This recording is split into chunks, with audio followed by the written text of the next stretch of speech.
Hey everybody, it's Ryan from Ryan and Bethany Board Game Reviews. Today I'm going to be doing a kind of a solo video where I talk about giving and receiving critical feedback. That can be a really hard discussion with a lot of people, so I just wanted to talk about that a little bit and remove some of the stigma behind it. I'm coming at this from the idea of board game design. I am an amateur board game designer. I love playing games, testing games, talking about other people's games, but at the same time, feedback has to happen in order to be part of that collaborative process. So some of the things that I'm going to say will be relevant to anybody.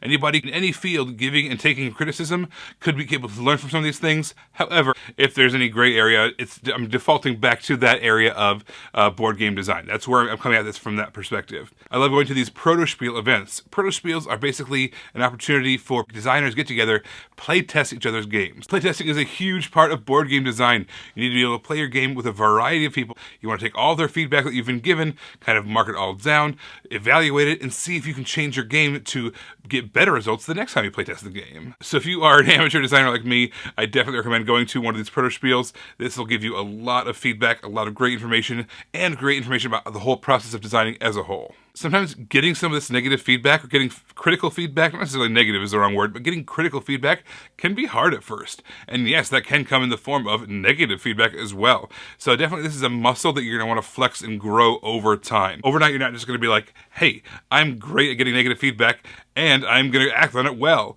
No, you're going to need a time where you can kind of over time get more and more exposure to critical feedback so that you can evaluate it clear of mind so that you can make the best possible actions to improve the quality of your game. First, I want to talk about giving critical feedback. I'd say one of the most important things is honesty. You don't want to play someone's game and just say, oh, that was fantastic, and then it really wasn't, because you've given them nothing to go off of. They cannot go and make their game better if you just tell them a lie to make them feel better. Sparing their feelings is not going to improve their game. Now, you can do it in a way that's not being a jerk, obviously. I think that's really how you want to do this. You want to do this in a way that says something like, you know what, there's aspects of this game that were really great, but you know what, this part of the game concerned me in some way. Here's the experience that I had. Maybe you want to do something about that in the future. Also, you don't want to be vague. You don't want to say things like, this was good, or this was bad. You want to say why it was good, why it was bad, what went well, what you thought could have used improvement. Did the game last too long? Did the individual turns take too long? Was the player count wrong? Whatever the case is, you want real, specific feedback that is actionable, something they can actually take an action on. Now, you may be a professional game designer, in which case you might have a situation where you see a problem in a game. You can say, I found a problem in your game, this is the problem, and I've got an idea on how to fix it. You can definitely do that if you are, more experienced in this world. But at the same time, you can also, as an amateur, try to give feedback in that way and kind of solve someone's problem, but that's not your job. Your job is really just to bring awareness to an issue and then let them, as the designer, take ownership of that problem and solve it. Or maybe it's not even a problem. They just need to know about it and they can evaluate whether or not it's a problem in the aggregate, in the long term. Also, when a game is in the kind of the prototype phase, chances are it is still kind of very beginner graphic design, beginner art, maybe even no art at all. So I would not focus on feedback that gives a lot of direction regarding art and graphic design unless, you are a graphic designer yourself and you're just giving some fun, cool advice. Hey, you know what? I'd love to see this with a jungle theme on it, or whatever the case is.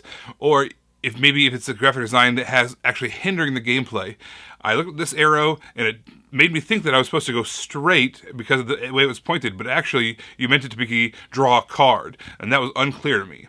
That's the kind of graphic design problem that needs to be addressed. But if it's just about art or layout or whatever, that's not something that needs to be worked out at that level of the playtesting. Another thing that you can do is, when you are giving feedback, you can ask the designer what their goals are. If they are just someone who wants to make a fun game, play it around the house, you don't have to be quite as critical. If there's someone who's going to be kickstarting their game, they are the designer, they are also the owner of the company, whatever the case is, and they're putting this game out there for everyone to see, and they've got some glaring problems. They need to know about this.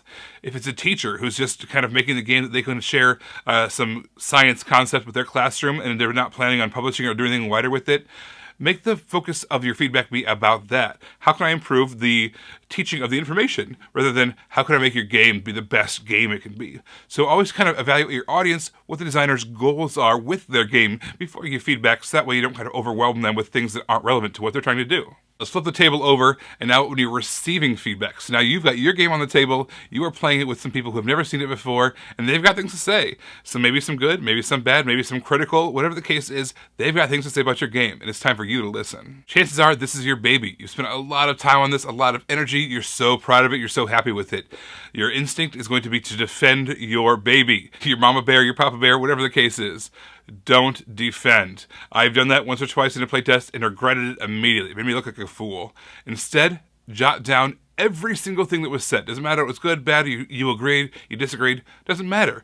All your job is to write it down. In that way, it makes you look cool, calm, and collected. And later on, once you have a cool, calm, collected head, even if it's not what you're thinking in the moment, you can look at it later and see if it's something you should take action about. One thing you want to pay attention to is how often was something mentioned. If you've played the game 2, 3, 4 times, and every single time someone mentions, hey, the game was too long, or hey, don't use that color, or hey, whatever the case is. Whatever that feedback is, and it's mentioned multiple times by multiple people, it's probably something you should pay attention to.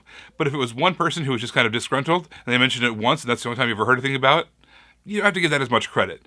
You should listen to it, you should write it down, and you should be aware that's a problem, but you don't have to give it quite as much pressure to fix that problem overall. I would strongly encourage you to play as many games as possible if you are trying to design games. There's a ton of different mechanisms, and there's a lot of different ways that you can combine new and crazy mechanisms in new and crazy ways that no one's ever seen before, or no one's ever done it in the exact same way before. So you want to expose yourself to as much as possible, so when you're giving feedback, you have lots of points of view and references that you can use. You're going to want to try to integrate yourself with the larger board gaming hobby, but also you want to integrate yourself with the specific designers as well. So you can kind of know what certain designers are up to. They can kind of help you along if they have a similar game that you're working on. You might be able to say, hey, I've got this problem in my game. Maybe you can kind of partner alongside me, walk me through the steps of how you solve some of the problems in your games, or whatever the case is. I would also strongly encourage you to share contact information. If you're sitting down with a designer and you've got a game that you liked of theirs and you want to say, hey, you know what? I appreciated your game. I want to see how it develops over time. Here's my business card or whatever the case is.